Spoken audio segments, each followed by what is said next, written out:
অভিমান হবে, কথা হবে না।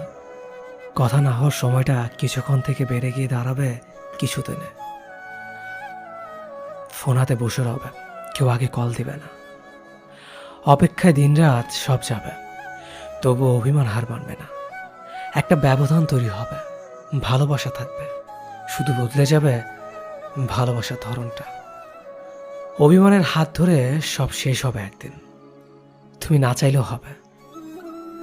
তোমার চাওয়া আর না চাওয়াতে কিছু যাবে আসবে না সেদিন। সেদিন সব শেষ হবেই, সব অভিমান চলে যাবে তোমার। কিন্তু সে আর সেদিন কথা শুনবে না। আসলে এখানে অভিমানের দোষ দিয়ে লাভ নেই। অভিমান তো শুধু মানুষটাকে চিনিয়ে দিল। সে আসলে থেকে যাওয়ার মতো কেউ না। সামান্য অভিমানে ছেড়ে চলে যায়, সে কিভাবে থেকে যাবে বড় কোনো তুফানে।